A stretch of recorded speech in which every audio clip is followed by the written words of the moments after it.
Hi, I'm Carol Kennedy, founder of South Carolina Secular Homeschoolers. I've been a homeschooler officially since 2010. My kids are 15 and 16 years old.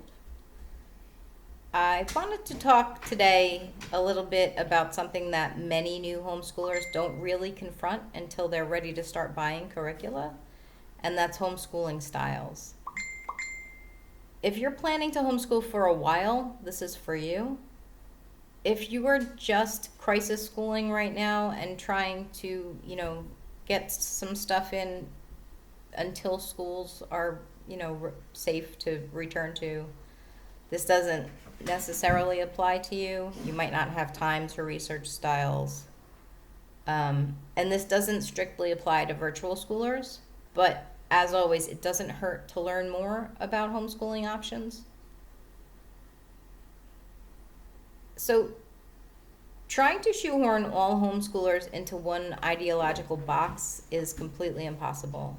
For instance, I could not be more different from the idea most mainstream families have of a typical homeschool mom.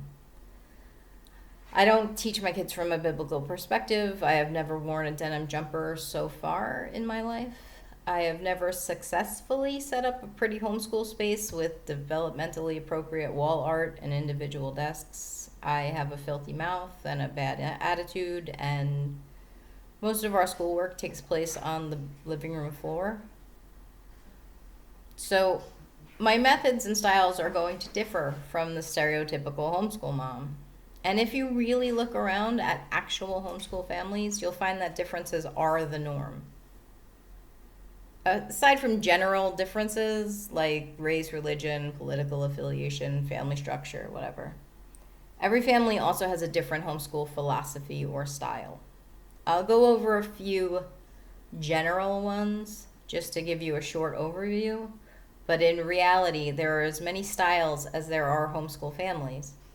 And in my opinion, it's more of a spectrum than neat little buckets.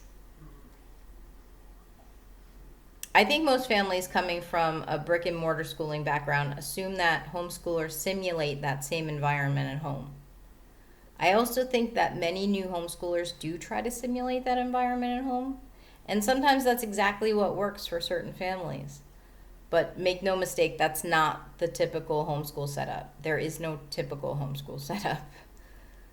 But school at home or traditional homeschooling isn't necessarily recreating a classroom. But it does take a lot of elements from a classroom setting. Usually it focuses on a curriculum.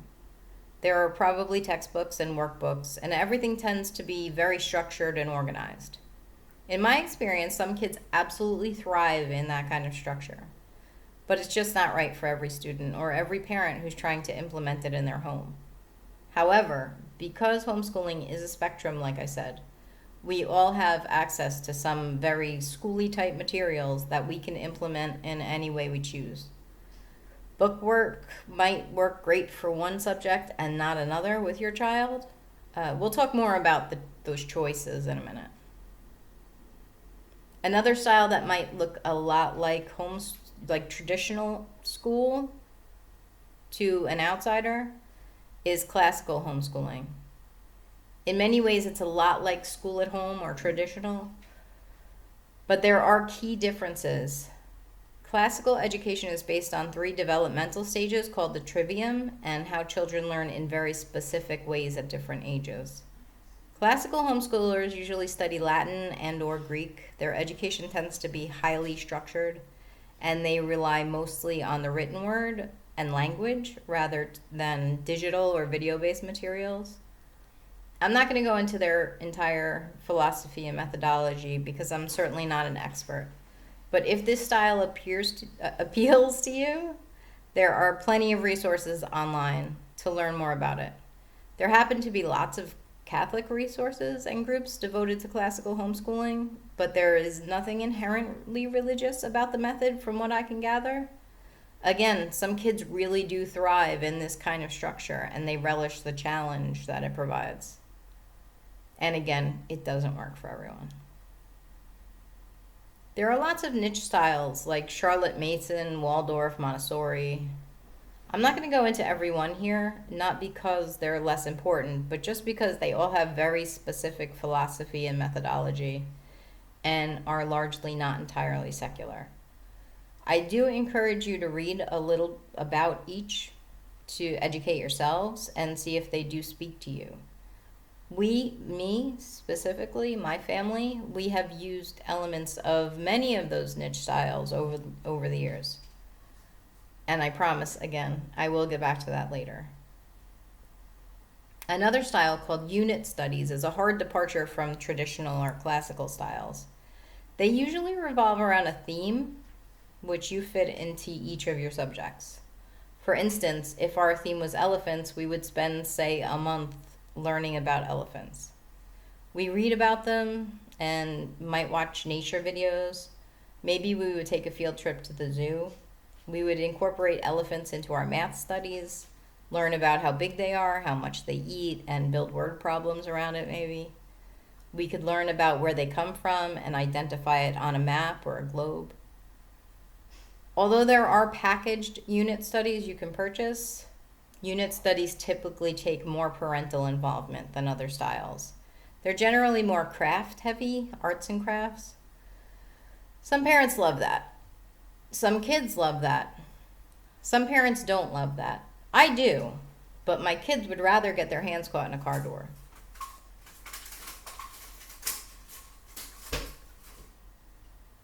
So I've put child-led unschooling and radical unschooling under the same umbrella, although there are key differences. I'm going to explain them in the way that I understand them and the way that I've implemented them myself in my own household. Again, I encourage you to research each of these styles yourself if you're interested. You may also see them referred to as delight-led learning, autodidactical education, life learning, non-coercive learning. There's lots of names. Child-led learning at its core means that you let your child steer their own education. The degree to which you let them lead varies from family to family, obviously. Some let their kids pick specific interests within a subject. Some give them a few choices and let them pick. Some let them pick the subjects for the entire year. Some let kids have free reign over their entire education. Personally, I encourage everyone to try and incorporate this philosophy as much as you are comfortable with in your own family.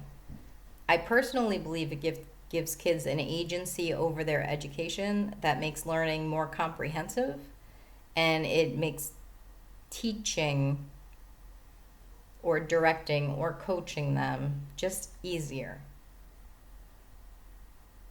Taking child-led education a bit further, we get to unschooling. And unschooling is more of a belief than a method. In unschooling, a child is free to learn according to their own interests on their own schedule for the most part. Parents are considered partners whose responsibility is providing engaging materials and experiences. There is no prescribed schedule of subjects, and nothing is forced or coerced. The parent does not manipulate the child to learn what they think the child should be learning, but provides the opportunities for learning and lets the child find their own path. If this interests you, I suggest the John Holt book, How Children Learn. There's also a sort of companion to that called Teach Your Own, which is specifically about homeschooling. I'll put links to that somewhere. While unschooling, as I described it, focuses on a child's education specifically, radical unschooling is more of a parenting philosophy that takes the philosophy of unschooling and applies it to all of life. Instead of having rules in your home, your family establishes principles, and everyone works together to achieve harmony and balance. Instead of schedules, there is an emphasis on rhythms of your household. I'm probably making it sound more hokey than it really is in practice. Basically, it's a belief that we should trust our children and that everyone deserves autonomy in their life and within their family.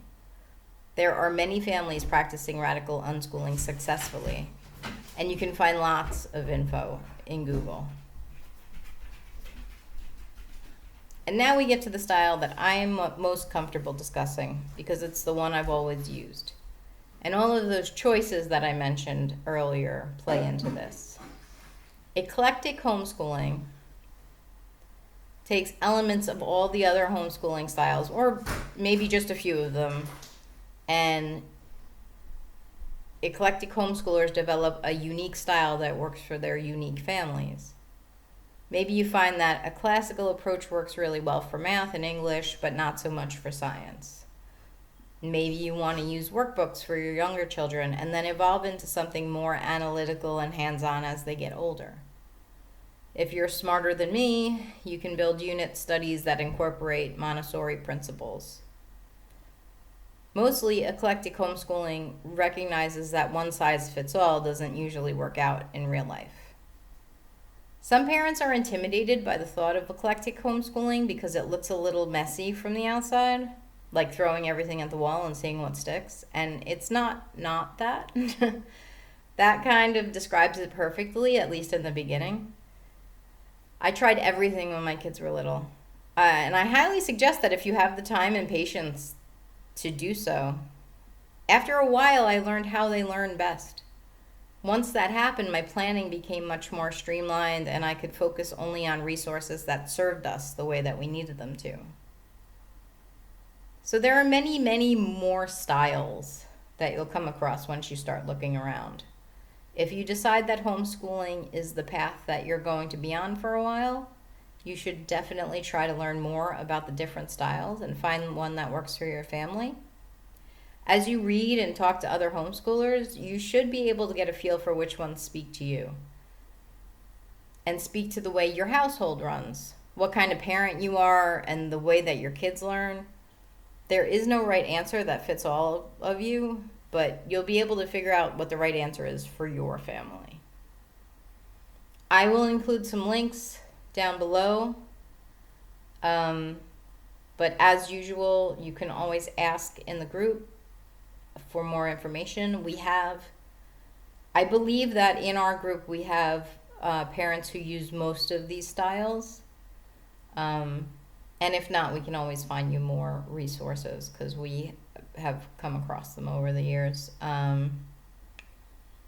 This is the second video that I have made. There will be a whole series with me and some other veteran homeschoolers that will try and help you through the beginning stages of this. Thank you for staying until the end, and I will see you in the group.